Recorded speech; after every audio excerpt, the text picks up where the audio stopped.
నమస్కారం friends. LIC ప్రవేశపెడుతున్న ఈ LIC Jeevan సఖి అనే కార్యక్రమం మోదీ మాస్టర్ స్ట్రోక్ గా మనం గమనించాలి. ఈ ఎల్ఐసి జీవన్ సఖి కార్యక్రమం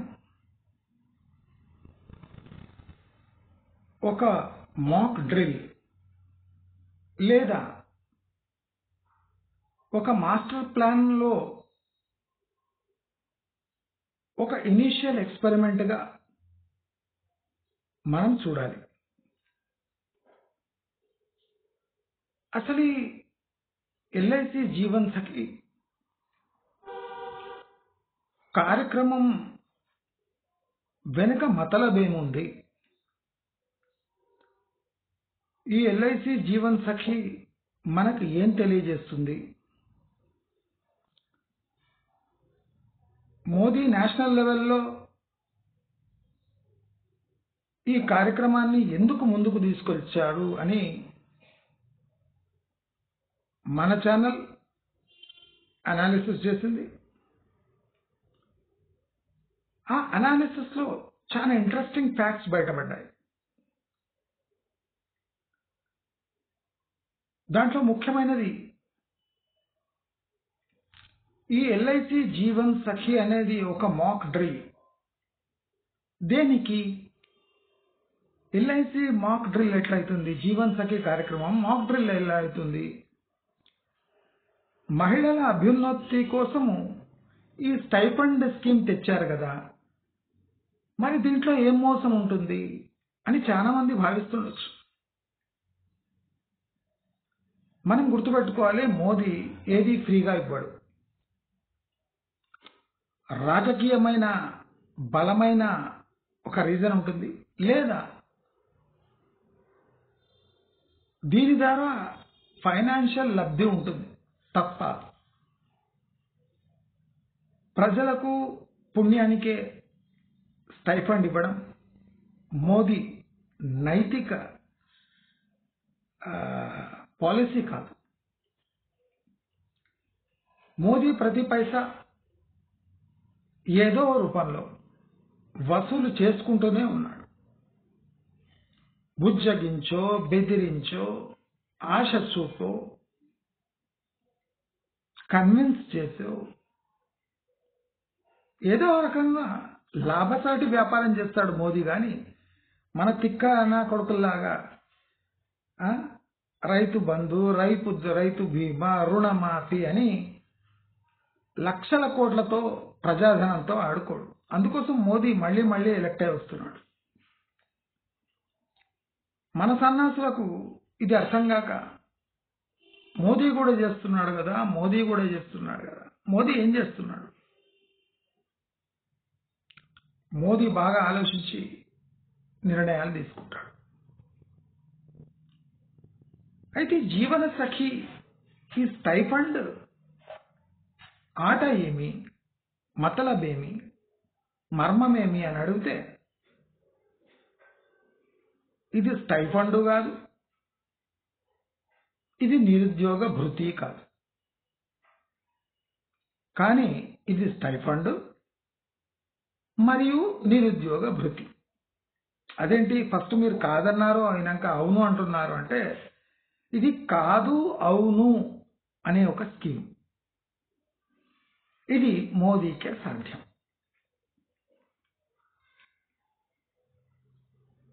రాబోయే 3 ఏళ్లలో ఈ ఎల్ఐసి జీవన్ సఖి అనే ఈ ఏజెంట్ల ద్వారా కొన్ని వేల లక్షల కోట్లు సేకరించే బృహత్తర పథకం ఈ ఎల్ఐసి జీవన్ సఖి కార్యక్రమం. సామాన్య మహిళలకు స్టైఫండ్ ఇచ్చి, ట్రైనింగ్ ఇచ్చి, కరడుగట్టిన పాలసీలు చేపించే మహిళలుగా, ప్రభుత్వానికి కావాల్సిన నిధులు సమకూర్చే ఛానళ్లుగా తయారు చేసి ప్రజల మధ్యలో వదిలి తాము అనుకున్న కార్యక్రమం చక్కబెట్టే ఒక పథకం మోదీ ప్రవేశపెట్టిన పథకం.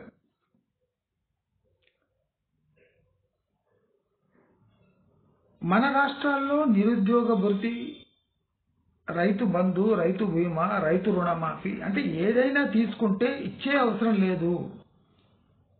ఓట్ల కోసం పాటలు పడుతున్న ఈ సౌత్ ఇండియన్ స్టేట్స్ కి మోదీ ఇచ్చే ఒక బ్రహ్మాస్త్రం. పుణ్యానికే ప్రజలకు పైసలు నోట్లో కుక్కే బదులు డబ్బులు ఇచ్చినట్టే ఇచ్చి వాళ్లతో 5 ఇంతలు పని చేపించుకొని ఈ ప్రభుత్వ ఉద్యోగులను నియమించుకొని లక్షల జీతాలు ఇచ్చే బదులు ఒక్క ప్రభుత్వ ఉద్యోగిపై 15 మంది అంటే వాళ్ళకి అంత పేమెంట్ ఇచ్చే జాబ్స్ క్రియేట్ చేయాలి. అంటే ఒక ప్రభుత్వ ఉద్యోగిని నియమించుకునే బదులు 15 మందికి ఇలాంటి టెంపరీ జాబ్స్ ఇచ్చి ఉద్యోగం ఇచ్చినము అనే ఒక సాటిస్ఫాక్టరీ ఎన్వైరన్మెంట్ క్రియేట్ చేయడానికి మోదీ పన్నిన పన్నాగం ఇది. దాన్నే డెమోక్రసీలో ఇంటెలిజెంట్ పొలిటీషియన్స్ యూజ్ చేసే స్ట్రాటజీ.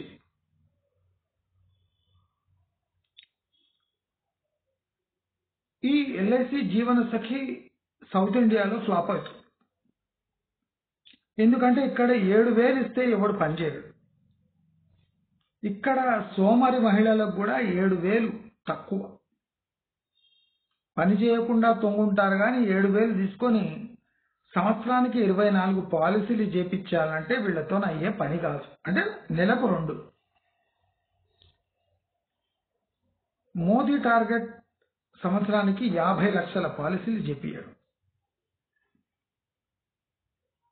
అంటే పుణ్యానికే నిరుద్యోగ భృతి ఇవ్వక భృతి ఇచ్చినట్టే ఇచ్చి వాళ్ళతో పాలసీలు చేపించుకొని కొన్ని వేల లక్షల కోట్లు వీళ్ల ద్వారా ప్రభుత్వానికి అందేటట్టు చేసి ఎల్ఐసి ఆ డబ్బులను స్టాక్ మార్కెట్లో పెట్టి 5 ఇంతలు సంపాదించి వీళ్ల ముఖాలకి 7,000 నిరుద్యోగ భృతి పడేస్తే ఏజెంట్లు నియమించుకున్నట్టే నియమించుకోవచ్చు. 3 ఏళ్ల దాకా ట్రైనింగ్ అని స్టైఫండ్ ప్రకటించవచ్చు.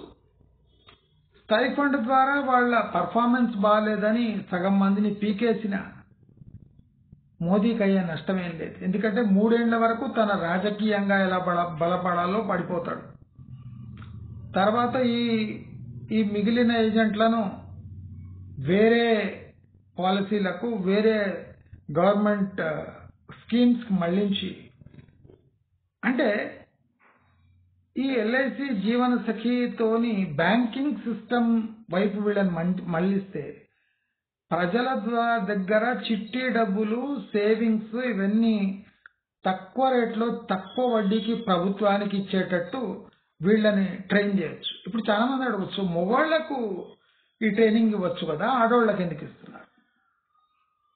ఆడోళ్లకున్న కలవడి అంటే కలుపుకోపోయి ఇమిడిపోయే నేచర్ మగవాళ్లకు ఉండదు గనక ఆడవాళ్లు మాటల్లో దింపి ముగ్గులో దింపగలరు గనక ఆ 7,000కు ఆశపడి మహిళ కూర్చున్నక్కడే పాలసీలు చేపించగల శక్తి ఉంది అని గుర్తుపట్టి ఈ మహిళలకు ఈ స్టైఫండ్ ఇవ్వడం జరుగుతుంది. ఇదంతా ఎందుకు చెప్తున్నా అంటే మన సౌత్ ఇండియన్ స్టేట్స్ లో సోమరిపోతులకు కూర్చోబెట్టి అన్నం దింపించే అలవాటైపోయింది. అదే మోదీ 7,000 ఇచ్చి 70,000 పని తీసుకుంటాడు వాడి దగ్గర. అది మోదీకి చెల్లింది. అలా చేసి ఒక 2 లక్షల మందికి నేను ఉద్యోగాలు ఇచ్చానని గట్టిగా మైక్లో చెప్పి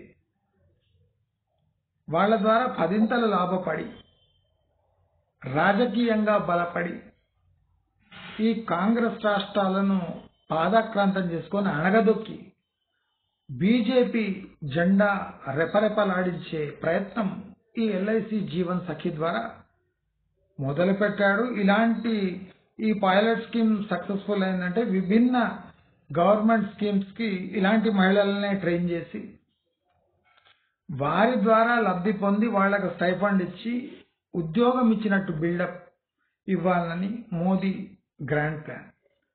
ఈ ప్లాన్ ని స్టేట్ గవర్నమెంట్స్ కినా మన స్టేట్ గవర్నమెంట్స్ కినా ఇంప్లిమెంట్ చేస్తే డబ్బు మిగులుతుంది, పని చక్కబెట్టొచ్చు. ప్రభుత్వంపై భారం పడినా దాని ఫలాలు ఉంటాయి కనుక ప్రభుత్వం కూడా ఇలాంటి రిస్క్స్ తీసుకోవచ్చు. ఈ స్కీమ్ సౌత్ ఇండియాలో ఫ్లాప్ అయినా నార్త్ ఇండియాలో మహారాష్ట్ర లాంటి రాష్ట్రాల్లో సక్సెస్ఫుల్ గా ఉంటుంది అని నా అంచనా. సౌత్ ఇండియాలో ఇలాంటి స్కీమ్స్ నడవవు, ఎందుకంటే 7,000కు ఒక మహిళ కష్టపడాలంటే పడదు. కానీ ఉత్తరప్రదేశ్, బీహార్, హిమాచల్, రాజస్థాన్ ఇలాంటి రాష్ట్రాల్లో, వెస్ట్ బెంగాల్ లాంటి రాష్ట్రాల్లో 7,000 చాలా పెద్ద అమౌంట్. తప్పకుండా ఈ స్కీమ్స్ అక్కడ సక్సెస్ అవుతుందని, ఇలాంటి బుద్ధి మన స్టేట్ లీడర్స్ కూడా రావాలని కోరుకుంటూ నమస్కారం.